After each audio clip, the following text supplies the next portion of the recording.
اللہ کی قسم موت چھٹی کا نام. اگر اللہ راضی ہے نا، اگر اللہ راضی ہے تو موت چھٹی کا نام. موت، گھر پہنچ گئے، گھر پہنچ گئے. اس پیاس کو برداشت کرو. اللہ کہے گا وَسَقَاهُمْ رَبُّهُمْ شَرَابًا طَهُورًا، پھر اللہ تمہیں اپنے ہاتھ سے پلائے گا، اور شراب پلائے گا. تم دنیا کی شراب چھوڑو، اللہ اپنے ہاتھ سے جنت کی شراب پلائے گا. تم دنیا میں پاک دامن بن کے رہو، اللہ جنت کی حسین ترین نیک خوبصورت لڑکیوں سے تمہارا نکاح کرے گا، جو مٹی سے نہیں بنی، مشک، عنبر، زعفران اور کافور سے بنی. مشک، عنبر، زعفران، کافور سے. اور ان کا قد اس تمہاری بلڈنگ سے بھی اونچا ہے. 130 فٹ ان کا قد ہے. 130 فٹ. اماں حوا اور ابا آدم 130 فٹ کے تھے. یہ وقت کی رفتار نے ہمیں گھسا گھسا گھسا گھسا کے یہ 5 فٹ کر دیا ہے، آگے اور چھوٹے ہو گئے. جنت کی لڑکی 130 فٹ پر ہے، تمہیں بھی اللہ 130 فٹ کر دے گا. اور لمبے بال حسن ہوتا ہے، حسن ہوتا ہے. جنت کی لڑکی کے بال کندھوں پر نہیں ہیں، شانوں پر نہیں ہیں، سر کی چوٹی سے چلتے ہیں اور پاؤں کی ایڑی کا بوسہ لیتے ہیں. 130 فٹ لمبے بال ہیں. جب وہ یوں سر ہلاتی ہے اور اپنے بالوں کو لہراتی ہے تو پوری جنت میں لاکھوں سورج چمکنے لگتے ہیں، کروڑوں ہر بال میں سے شعائیں نکلتی ہیں. جیسے یہ سٹیج کو نہیں سجاتے مختلف رنگوں سے، ایسے اس کے بالوں سے مختلف رنگ نکلتے ہیں. پوری جنت میں روشنیاں پھیل جاتی ہیں. اس کے یہ بالوں کا حسن ہے. سورج کو انگلی کا پورا دکھائے تو سورج نظر نہ آئے تو چہرہ کیسا ہوگا؟ جب انگلی ایسی ہے تو چہرہ کیسا ہوگا؟ اور جنت میں نور کی چمک اٹھے گی. جنت ایسے دیکھیں گے، بھائی یہ نور کہاں سے آیا ہے؟ تو کہیں گے فرشتے، ایک لڑکی خامند کے سامنے مسکرائی ہے، اس کے دانتوں سے یہ نور نکلا ہے جس نے جنت کو چمکایا ہے. یہ جو ایمان والی عورتیں بیٹھی سن رہی ہیں پریشان ہو گئی ہوں گی، اللہ ان کو جنت کی عورت سے 70,000 گنا زیادہ خوبصورت بنائے. اور ان کا مناظرہ ہوگا، مناظرہ جنت میں نا، مناظرہ ہوگا. سوکن پنا نہیں ہوگا، سوکن میں نہیں، مناظرہ ہوگا. ایمان والی عورتیں اور جنت کی عورتیں، حوریں، ایمان والی عورتیں. اب جنت والی عورتیں کہیں گی نحن الخالدات فلا نموت، ہم نے موت نہیں دیکھی، زندہ. نحن الناعمات فلا نبأس، ہم نے بڑھاپا نہیں دیکھا، جوانی.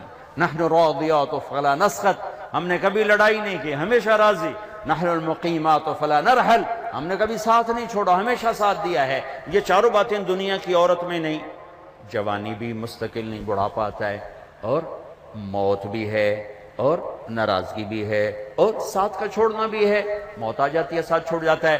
اب اس کے جواب میں مومنات کیا کہیں گی؟ نحن المصلیات فما صلیتن، ہم نے نماز پڑھی، تم نے کوئی نہیں پڑھی. نحن الصائمات فما صمتن، ہم نے روزے رکھے، تم نے کوئی نہیں رکھے. نحن المتصدقات فما تصدقتن، ہم نے صدقہ خیرات کیا، تم نے کوئی نہیں کیا. ونحن المتوضئات فما توضأتن، ہم نے روزے رکھے، تم نے روزے کوئی نہیں رکھے. تو حضرت عائشہ فرماتی ہیں فغلبنہن، تو ایمان والی عورتیں جنت کی عورتوں پہ غالب آ جائیں. یہاں مردوں پہ غالب، وہاں حوروں پہ غالب. اللہ کے نبی کی عورتیں، اب بیویوں سے حسن سلوک کرو. تمہیں ایک عجب حدیث سناؤں. سب سے پہلے جو طارق جمیل کا عمل تولا جائے گا، سب سے پہلا عمل آپ کا، میرا، سب سے پہلا عمل جو تولا جائے گا، نماز روزہ نہیں، حج نہیں، زکوٰۃ نہیں، تبلیغ نہیں، جہاد نہیں، علم نہیں، تہجد نہیں. تو کیا؟ سب سے پہلے آپ کا اپنی بیوی سے سلوک تولا جائے گا، اور سب سے پہلے بیگم کا خامن سے سلوک تولا جائے. وہ رابعہ بصری بھی ہے نا، وہ رابعہ بصری بھی ہے جن کی ضرب المثل بن گئی بندگی تقوی. پہلے یہ تولا جائے گا خامن سے کیا سلوک ہے. جنید بغدادی بن گئے، شیخ عبد القادر جیلانی بن گئے. خیر یہ تو وہ ہستی ہیں جن کا حساب بھی نہیں ہوگا انشاءاللہ، لیکن میں ویسے کہہ رہا ہوں کہ کوئی بندگی میں شیخ عبد القادر جیلانی قطب سبحانی رحمت اللہ علیہ کو پہنچ رہا ہے، کوئی جنید بغدادی کو پہنچ رہا ہے، لیکن جب تولا جائے گا تو پہلے بیوی سے سلوک تولا جائے گا۔ تو اپنے گھروں میں حسن سلوک رکھو۔ بیویوں سے کہتا ہوں خامدوں سے حسن، بیوی مسکرا کے ملے خامد کو جب وہ گھر آئے تھک کر، تو اس کو اللہ کے راستے میں جہاد کرنے کے آدھے کے برابر اجر ملتا ہے، آدھے کے برابر۔ تو اپنے گھروں کو خوبصورت بناؤ حسن سلوک کے ساتھ۔ تانا، طنز، بولیاں، وہ انسان نہیں جو عورت پہ ہاتھ اٹھائے۔ میرے نبی نے فرمایا اس میں کوئی خیر نہیں جو عورتوں پہ ہاتھ اٹھاتا ہو۔ آخری خطبے میں عورتوں کو حصہ دیا، بیویوں کو، خامدوں کو نہیں، عورتوں کو۔ استوصوا بالنساء خیرا، یہاں سے پیراگراف شروع ہوتا ہے اور لمبی عبارت آپ نے صرف عورتوں کے حقوق بیان فرمائے۔ تو میرا معاشرہ امبیلنس سا ہے، کہیں خامند بیوی خود نادان ہیں تو لڑ کے تباہ ہو رہے ہیں، کہیں خامند بیوی میں محبت ہے لیکن ساس شریف نے جنازہ ہی کر چھڑیا ہر شاید، سسر اوپر تلوار لے کر۔ ساس کا اپنا جبر ہے، سسر کا اپنا جبر ہے، نند کا الگ جبر ہے۔ کہیں بچے کے ماں باپ نے گھر برباد کیا ہوا ہے، کہیں بچی کے ماں باپ نے گھر برباد کیا ہوا ہے۔ ایک بچہ میرے پاس آیا، یہ ہم میاں بیوی لڑ پڑے تھے، اب ہم ملنا چاہتے ہیں لیکن دونوں کے والدین کہتے ہیں کبھی نہیں ملنے دیں گے، اب یہ قصہ ختم ہونا چاہیے اور ختم ہو گیا۔ یہ جبر، یہ ظلم، چونکہ ہمارا جوائنٹ فیملی سسٹم ہے، میں ہاتھ جوڑتا ہوں، میں کسی رشتے کو اچھالنا نہیں چاہ رہا، لیکن جو گھروں میں ہو رہا ہے میں بتا رہا ہوں۔ کہیں خامند نادان ہے، بیوی کے ساتھ بدتمیز ہے، کہیں بیوی نادان ہے، خامند کے ساتھ بدتمیز ہے، کہیں دونوں بہت اچھے ہیں لیکن خامند کے ماں باپ کا ظلم ہے، کہیں بچی کے ماں باپ کا ظلم ہے، کہیں بہن بھائیوں کا ظلم ہے۔ اللہ کے واسطے اپنی حدود میں رہو، اپنی حدود میں رہو۔ یہیں تمہاری یونیورسٹی میں پچھلی دفعہ بیان کر کے آیا، آفس پہ بیٹھا تھا، ایک بچی باہر رو رہی تھی، تو مجھے کہا جی ایک بچی باہر رو رہی، آپ سے ملنا چاہتی۔ تو میں چلا گیا، ساتھ آفس کے چھوٹا سا کمرہ ہے، تو پھر بھی رو رہی۔ میں سمجھا شاید میرا بیان سن کے کوئی زیادہ اثر لے لیا ہے۔ وہ کہنے لگی مولانا آپ عورتوں کے حقوق بیان کرتے ہیں لیکن آپ متعلقہ عورتوں کے تو کبھی نہیں بیان کرتے۔ مجھے یوں لگا جیسے مجھے کسی نے نا خنجر سے دو ٹکڑے کر دیا۔ کہا متعلقہ بچیوں کے بارے میں تو کبھی نہیں بولے۔ اس کے بعد سے میں نے بولنا شروع کیا۔ پھر میں نے کہا کیا ہوا بیٹی، آپ کو طلاق؟ جی مجھے طلاق ہوئی، میں طلاق یافتہ ہوں۔ کیا مسئلہ تھا؟ کہا میرا خامند بہت اچھا تھا، ہم دونوں میاں بیوی میں بہت محبت تھی، بس میرا سسر کہتا اوے مینوں چنگی نہیں لگدی انہوں طلاق دے، اوے مینوں چنگی نہیں لگدی انہوں طلاق دے۔ تو 1 سال تک تو میرے خامند نے پریشر برداشت کیا، پھر اس نے کہا میں بہت مجبور ہوں، ماں باپ کا پریشر ہے، اور مجھے طلاق دے کے گھر بٹھا دیا۔ اب کوئی ہے ہی نہیں جو ہمیں پوچھے۔ بوڑھے لوگوں کے رشتے آتے ہیں۔ متعلقہ بچیوں کو پہلے دیکھا کرو، بیوہ بچیوں کو پہلے دیکھا کرو۔ میرے نبی نے متعلقہ بیوہ عورتوں سے شادی کی، صرف ایک کنواری سے شادی کی، اور ہمارے یہاں طلاق کی ہوئی ہے، انت طلاق ہو گئی، انت طلاق ہو گئی ہے، انت طلاق ہو گئی۔ 99% ظلم لڑکے والوں کی طرف سے ہوتا ہے، 1% لڑکی کا ہوتا ہے نادانی، لیکن اکثر لڑکوں کا ظلم ہوتا ہے۔ وہ رشتے تلاش کرو جو بچیاں بیٹھی ہوئی ہیں، کہیں بچیوں کی شادیاں ہو گئی ہیں، بچہ ساتھ لے کر گئی ہیں، یا نوجوان چھوٹے بچوں کے ساتھ بیوی فوت ہو جاتی ہے تو وہ دوسری شادی کرتا ہے، تو نئی ماں آتی ہے، تو سوتیلے پن کے جو ظلم سنے ہیں اس نے بھی دل کو پارا پار کر کے رکھ دیا ہے۔ سوتیلے یتیم جب روتا ہے نا، جب یتیم روتا ہے تو اللہ کا عرش کانپ اٹھتا ہے، اللہ کا عرش کانپ اٹھتا ہے، اور اللہ تعالیٰ فرماتا ہے کس نے یتیم کو رلایا، کون ہے اس کے آنسو پوچھے اور میری رحمت کی چھاؤں میں آ جائے۔ جہاں کہیں باپ سوتیلا ہے، کہیں ماں سوتیلی ہے، اللہ کا واسطہ دیتا ہوں اللہ کی رحمت کی چھاؤں میں آ جاؤ، سوتیلی اولاد سے حسن سلوک کر کے۔ متعلقہ بچیوں کو پوچھو۔ اس کے بعد پھر میں نے یہ حدیث میں نے پڑھی تھی، بیان نہیں کرتا تھا، بھول گیا تھا۔ میرے نبی نے فرمایا تمہیں سب سے اعلیٰ درجے کا صدقہ بتاؤں، سب سے اعلیٰ درجے کا صدقہ بتاؤں؟ سب سے اعلیٰ درجے کا صدقہ جی کیا؟ کہ جس کی بیٹی کو طلاق ہو گئی اور وہ گھر آ کے بیٹھ گئی، اس پہ خرچ کرنا سب سے اعلیٰ درجے کا صدقہ ہے۔ اللہ ایمان والی عورتوں کو جنت کی عورتوں پر بھی غالب کرے گا۔ یہ خوبصورت زندگی ہے۔ اور ایک چھوٹا سا کام سارے کر لو، بہت بڑا مجموعہ ماشاءاللہ، احباب جمع ہے میر، حال دل کہہ لے، ہاں پھر التفات دل دوستاں رہے نہ رہے۔ میں آپ سب نوجوانوں سے ایک مطالبہ کرتا ہوں، آج بیٹھے بیٹھے توبہ کرو، توبہ کرو۔ اللہ کی قسم، اللہ کی قسم، آپ کہو گے نا یا اللہ میری توبہ، آپ ایسے نکلو گے گناہوں سے جیسے مکھن سے بال نکلتا، اور یوں پاک ہو جاؤ گے جیسے ماں کے پیٹ سے آج نکلے ہو۔ اللہ کو معاف کرنا اتنا اچھا لگتا ہے۔ یہ نہ ڈرنا کہ میں نے مانچسٹر میں بیان کیا، یہ توبہ کی بات کی، ایک نوجوان آ گیا 35-36 سال، مولانا کیا واقعی اللہ معاف کر دیتا ہے؟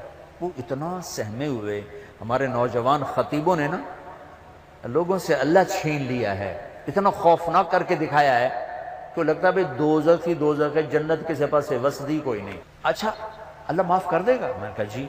کیا واقعی معاف کر دے گا؟ میں نے کہا جی میرے بہت زیادہ گناہ ہیں۔ میں نے کہا بچہ تیری عمر کیا جو کہہ رہا تیرے بہت زیادہ گناہ ہیں؟ اور تو اتنے گناہ کر، میں گناہوں پہ دلیر نہیں کر رہا، میں مایوسی سے نکالنے کی بات کر رہا ہوں کہ ہمارا نوجوان یا بوڑھا کہتا ہے جی میرے گناہ ہی بہت زیادہ ہیں، میری کیسے توبہ ہوگی، میری کیسے معافی ہوگی؟ میں یہ بتانا چاہتا ہوں کہ میرا اللہ کہتا ہے دھرتی گناہوں سے بھر دے اور اٹھا کر آسمان کی چھت کو لگا دے، اور پھر ایک دفعہ کہہ دے یا اللہ معاف کر، تو میں سارے ہی معاف کروں، سارے۔ تو اب تو سب بچے بیٹھے، اور بوڑھے ہوں گے تو 60-70 سال 80 سال، اس سے زیادہ کیوں؟ تو جب ہم کہتے ہیں نا یا اللہ میری توبہ، اور ایک اور حدیث سنو، میرے نبی نے فرمایا جو توبہ توڑ دے پھر کر لے، پھر توڑ دے پھر کر لے، پھر لیکن کرے سچے دل سے، کرے سچے دل سے، کرے سچے دل سے۔ اگر دن میں 70 دفعہ بھی اس کی توبہ ٹوٹی اور اس نے ہر دفعہ کر لی سچے دل سے، تو اللہ کا محبوب ہی رہے گا، مجرم نہیں بنے گا۔ کتنے مزے کی بات ہے۔ اب تمہیں حدیث کے لفظ سنا دوں تاکہ تم کوئی اعتراض نہ کرو کہ تو گھڑ کے بولی جاندہ ہے۔ ما عاد ما اسر من استغفر وان عاد فی اليوم 70 مرتا، جو دن میں 70 دفعہ توبہ توڑ کے پھر کر لے، اللہ کی نظر میں مجرم نہیں ہے۔ مجرم کون ہے؟ جو توبہ نہ کرے، جو کہ کیا ہو گیا، سارے شراب پی رہے ہیں میں نے پی لی، کیا ہو گیا، سارے منہ کالے کر رہے ہیں میں نے کیا، کیا ہو گیا، سارے رشوت لے رہے ہیں میں نے لے لی، کیا ہو گیا۔ یہ کیس خطرناک ہے۔ اور وہ جو رونے دھونے والا ہے وہ تو مسئلہ ہی کوئی نہیں، ساری زندگی کا گناہ ایک آنسو ایک آنسو ایک آنسو۔ توبہ کرتے ہو؟ کرتے ہو؟ میرے ساتھ کہو یا اللہ میری توبہ، پھر کہو یا اللہ میری توبہ، پھر کہو یا اللہ میری توبہ۔ لو 3 سیکنڈ میں اللہ نے آپ کے سارے گناہ معاف کر، اللہ کی قسم معاف کر دیے، اگر سچے دل سے ہے۔ بس اب علماء سے پوچھ لینا اب کرنا کیا ہے۔ نمازیں چھوڑی اب کیا کرنا ہے، روزے چھوڑے اب کیا کرنا ہے، زکوٰۃ چھوڑی اب کیا کرنا ہے، لوگوں کے حق ضائع کیے اب کیا کرنا ہے۔ آسان سا کام ہے، کرتے جاؤ گے بڑھتے جاؤ گے، اللہ کی چھاؤں میں آؤ گے۔ اوپر سے رمضان توبہ کا مہینہ، رحمت کا مہینہ، جنت کا مہینہ، روزے نہ چھوڑنا، کالج کی چھٹی کر لینا، روزے کی چھٹی نہ کرنا، یونیورسٹی کی چھٹی کر لینا، روزے کی چھٹی نہ کرنا، تراویح کی چھٹی نہ کرنا۔ تراویح کے ہر سجدے پر 1500 نیکی لکھی جاتی ہے۔ بندے بن کے افطاری کرنا تو انشاءاللہ تراویح ساری پڑ جائے گی۔ اب تجھے ایک سموسا، ایک پکوڑا، ایک پیس، ایک بیف، اتوں چٹنی، ہن تجھے مٹی تے سوا تراویح پڑھنا، تجھے تو پائے ہو کہ مجھ طرح ہن کے میں اٹھے، ہن تو اٹھیا ہی نہیں جاندا، تھوڑے کو فرض نہیں پڑے جانے، تجھے تراویح کتوں پڑھنی ہے؟ لہذا بندے بن کے افطاری کرو، ایک کھجور کھاؤ، سادہ پانی پیو، ٹھنڈا پانی نہ پینا سخت گرمی میں، افطاری ٹھنڈے پانی سے نہ کرنا، سادہ پانی سے کرو، کھجور لو، سموسے پکوڑے دہی بھلے پیس، یہ تمہارے لیے مصیبت بنیں گے افطاری کے وقت۔ افطاری ہلکی کرو، بالکل ہلکی، کھجور جو میرے نبی نے کیا، یا کوئی فروٹ جو فروٹ کا چاٹ ہے اور اس کے ساتھ سادہ پانی، یہاں تک کہ آپ کا معدہ فنکشن میں آ جائے۔ مغرب کی نماز پڑھو، اب ٹھنڈا پانی پینا چاہتے ہو پی لو، کوئی مسئلہ نہیں، لیکن زیادہ ٹھنڈا نہ پیو، وہ اور مصیبت ڈالتا ہے۔ تراویح پڑھ کے اب کھانا کھا لو، باہیں ساری پرات کھا جاؤ تو باہیں ساری پلیٹ کھا جاؤ۔ تراویح پڑھی گئی، چونکہ نقصان بڑا ہے اگر تراویح چھوٹ گئی، ہر سجدے پہ 1500 نیکی، 60,000 آپ 1 گھنٹے میں کماؤ، کتنا سستا سودا ہے۔ اور عورتیں گھر بیٹھے آرام سے چند منٹوں میں 20 تراویح پڑھ سکتی ہیں۔ آپ کو قرآن سننا پڑتا ہے، ایک تراویح نہ چھوڑو، ایک روزہ نہ چھوڑو، اور انشاءاللہ العزیز سارے معاف ہو جائیں گے۔ تو اللہ تعالیٰ آپ کا یہ اجتماع مبارک کرے۔ ماشاءاللہ ماشاءاللہ، ہمارے ذیشان بچے نے بڑی محنت کی ہے، ابراہیم نے بڑی محنت کی ہے۔